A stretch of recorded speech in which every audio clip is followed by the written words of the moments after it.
સવારનો સમય હતો. ગામની નાનકડી શાળા હજુ શાંત હતી. બાળકોની દોડાદોડી અને હાસ્યનો માહોલ શરૂ થવાનો હતો. હું રેખા, 28 વર્ષની વિધવા, શાળાના મેદાનમાં ઝાડુ લગાવી રહી હતી. મારો 5 વર્ષનો દીકરો કુંજ શાળાની બેન્ચ પર બેસીને પોતાની નાનકડી પેન્સિલથી ચિત્ર દોરી રહ્યો હતો. તેના નાનકડા હાથમાં રંગબેરંગી પેન્સિલો હતી અને તે એક નાનું ઘર દોરી રહ્યો હતો, જેમાં તે મને અને પોતાને સાથે જોવા માંગતો હતો. હું શાળામાં સફાઈનું કામ કરું છું,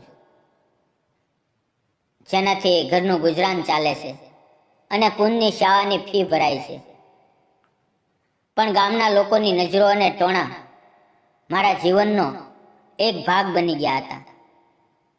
વિધવા છે, આટલી નાની ઉંમરમાં શાળામાં કામ કરે છે, કોની સાથે શું ચાલે છે, આવા શબ્દો મને રોજ સાંભળવા મળતા.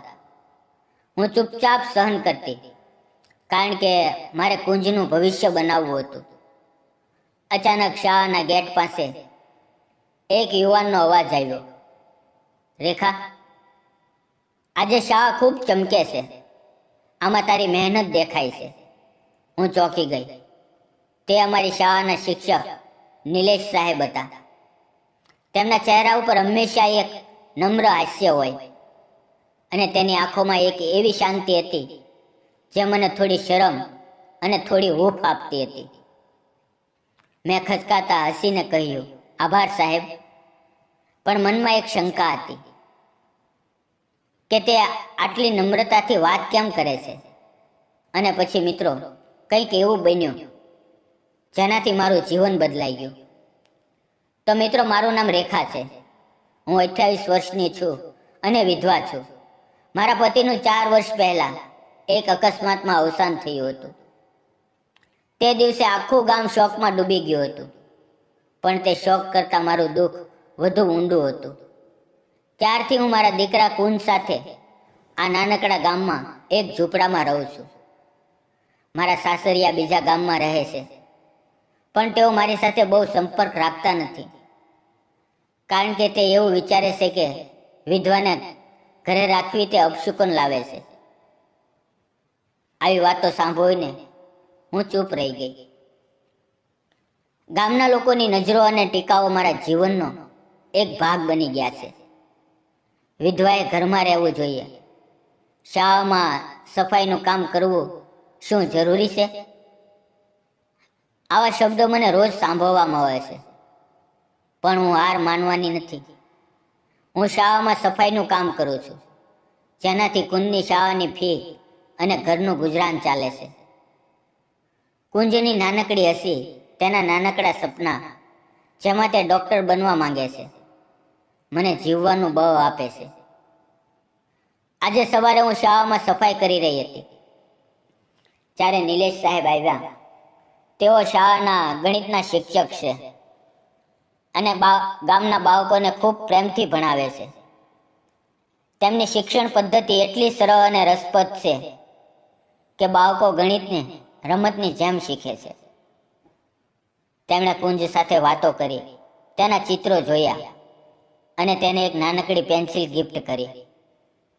આ ચિત્રો ખૂબ સુંદર છે કુંજ, તું એક દિવસ મોટો ચિત્રકાર બનીશ, એમ કહીને તેણે કુંજને માથે હાથ ફેરવ્યો.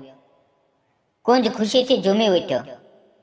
નિલેશ સાહેબે મને કહ્યું, રેખા, તમારી સાદગી અને મહેનત ખરેખર પ્રશંસનીય છે. કુંજ ખૂબ હોશિયાર છે અને તમે તેના માટે ખૂબ મહેનત કરો છો. મેં ખચકાતા અવાજે કહ્યું, આભાર સાહેબ. બસ કુંજ માટે બધું કરું છું. તેમણે હસીને કહ્યું, અને તમે શાળાને પણ ચમકાવો છો. તમારા વગર આ શાળા અધૂરી છે. તેમની નમ્રતા અને હિંમતથી મારું મન હળવું થયું. તેમની વાતોમાં એક એવી શાંતિ હતી જે મને થોડી શરમાવતી હતી, પણ સાથે સાથે એક અજાણ્યો આનંદ પણ આપતી હતી. થોડા દિવસો પછી શાળામાં એક વાર્ષિક ઉત્સવનું આયોજન થયું. હું શાળાના સ્ટેજને સજાવવામાં અને સફાઈમાં મદદ કરતી હતી. મેં ક્યારેય આવું કામ નહોતું કર્યું, પણ સાહેબના વિશ્વાસે મને હિંમત આપી. મેં ફૂલોની માળાઓ અને રંગબેરંગી કાગળોથી સ્ટેજ સજાવ્યું અને બાળકોને ખૂબ ગમ્યું. નિલેશ સાહેબે બધાની સામે મારી પ્રશંસા કરી. આ સુંદર સજાવટ રેખાની મહેનતનું પરિણામ છે. ત્યારે મારું દિલ ખુશીથી ભરાઈ ગયું, પણ ગામના કેટલાક લોકોની નજરો હજુ પણ શંકાથી ભરેલી હતી. પણ એક દિવસ નિલેશ સાહેબ શાળામાં ન આવ્યા. મને ખબર પડી કે તેઓ બીમાર છે.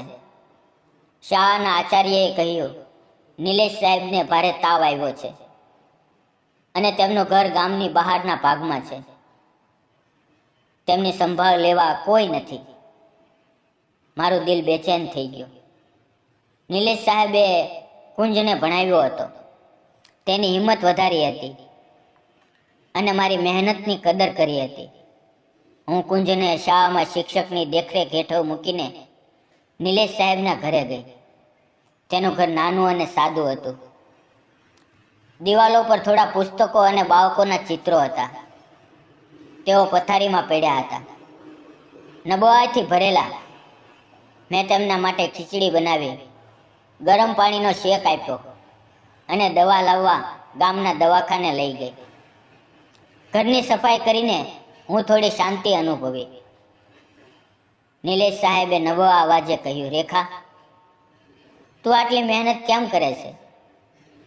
હું તો ફક્ત શાળાનો શિક્ષક છું. મેં હસીને કહ્યું, સાહેબ, તમે મારા કુંજને ભણાવો છો, તેની હિંમત વધારો છો. આ તો મારી ફરજ છે. તેમણે મારી તરફ જોયું અને તેની આંખમાં એક અલગ જ ચમક હતી, જેમાં આભાર અને કંઈક અજાણ્યો લાગણીનો ભાવ હતો. થોડા દિવસો સુધી હું રોજ તેમના ઘરે જતી, તેમની સેવા કરતી, ખાવાનું બનાવતી અને કુંજને પણ સાથે લઈ જતી. કુંજને નિલેશ સાહેબ સાથે રમવાનું ગમતું. તે તેમને પોતાના ચિત્રો બતાવતો અને નિલેશ સાહેબ તેને નાની નાની વાર્તાઓ કહેતા. ધીમે ધીમે નિલેશ સાહેબ સાજા થવા લાગ્યા. એક દિવસ જ્યારે હું તેમના માટે દવા લઈને આવી, તેણે મારો હાથ પકડીને કહ્યું, રેખા, રેખા, તારી સાદગી અને દયાળુ સ્વભાવે મને જીવવાનું બળ આપ્યું. હું તને ખૂબ પસંદ કરું છું. તારી હિંમત અને સુંદરતા મને સ્પર્શી ગઈ છે. મારું દિલ ધડકવા લાગ્યું. હું બોલી, સાહેબ, સાહેબ, પણ હું વિધવા છું. ગામના લોકો શું કહેશે? તેમણે શાંતિથી કહ્યું, રેખા, તું એક મહેનતુ અને દયાળુ સ્ત્રી છે. લોકોની વાતો બદલાશે. હું તારી અને કુંજની જવાબદારી લેવા માંગુ છું. તેમની વાતોમાં એટલો વિશ્વાસ હતો કે મારી શંકાઓ ઓછી થવા લાગી. હવે ગામના લોકોની વાતો વધવા લાગી. રેખા વિધવા છે. નિલેશ સાહેબ જેવા શિક્ષક સાથે આટલી નજીક રહે છે. આ યોગ્ય નથી. નિલેશ સાહેબે નક્કી કર્યું કે આ વાતનો અંત લાવવો જોઈએ. તેમણે શાળાના આચાર્ય, શિક્ષકો અને ગામના કેટલાક વડીલ લોકો સાથે શાંતિથી વાતચીત શરૂ કરી.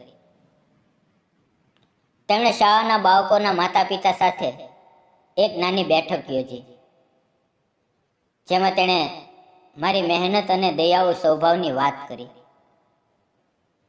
રેખા એક મહેનતુ સ્ત્રી છે. તેનો ભૂતકાળ તેનો દોષ નથી. આપણે તેની હિંમતની કદર કરવી જોઈએ, એમ તેમણે કહ્યું.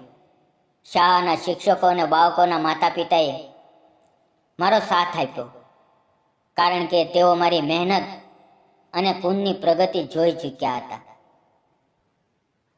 ગામના યુવાનોએ અમારી હિંમતની પ્રશંસા કરી અને ધીમે ધીમે ગામના લોકોની નજરો બદલાવા લાગી. એક સાંજે નિલેશ સાહેબ મારા ઝૂંપડે આવ્યા. તેના હાથમાં એક નાની થેલી હતી, જેમાં કુંજ માટે નવા પુસ્તકો, એક રમકડાની ગાડી અને મારા માટે એક સુંદર શાલ હતી. તેણે મારો હાથ પકડીને કહ્યું, રેખા, રેખા, હું તને ખૂબ પ્રેમ કરું છું. તારી હિંમત, તારી સાદગી અને તારો દયાળુ સ્વભાવ મને સ્પર્શી ગયો છે. હું તારી સાથે લગ્ન કરવા માંગુ છું. કુંજ મારો દીકરો હશે અને આપણે સાથે મળીને નવું જીવન શરૂ કરશું. મારી આંખોમાં આંસુ આવી ગયા. હું બોલી, સાહેબ, આ ગામના લોકો, સમાજ, મારો ભૂતકાળ. તે બોલ્યા, રેખા, સમાજ બદલાશે, આપણે એકબીજા માટે છીએ. હું તને અને કુંજને હંમેશા સાથ આપીશ. તેમની આંખોમાં એટલો વિશ્વાસ હતો કે મારું દિલ પણ હા કહેવા તૈયાર થઈ ગયું. મેં હા પાડી. નિલેશ સાહેબે તેમના પરિવાર સાથે વાત કરી. તેમની માતા અને બહેન મારા ઘરે આવ્યા. તેમની માતાએ મને ગળે લગાવીને કહ્યું, રેખા, હવે તું અમારા ઘરની દીકરી બનીશ, વહુ બનીશ. તારી હિંમત અને દયાળુ સ્વભાવથી અમે ખૂબ ખુશ છીએ.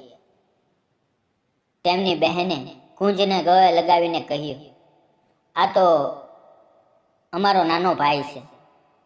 કુંજના ચહેરા પરની ખુશી જોઈને મારું દિલ ભરાઈ આવ્યું. અમારા લગ્ન શાળાના મેદાનમાં સાદગીથી થયા, જ્યાં હું રોજ સફાઈ કરતી હતી. શાળાના બાળકો અને શિક્ષકોએ ખૂબ ઉત્સાહથી ભાગ લીધો. કુંજે નિલેશ સાહેબને પપ્પા કહીને બોલાવ્યા અને તે નાનકડો શબ્દ મારા માટે આખી દુનિયા બની ગયો. નિલેશ સાહેબે કુંજને શહેરની સારી શાળામાં દાખલ કર્યો અને હું શાળામાં મારું સફાઈનું કામ ચાલુ રાખ્યું.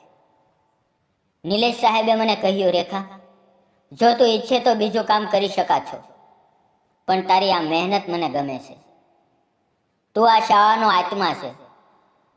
ધીમે ધીમે ગામના લોકોની નજરો બદલાય.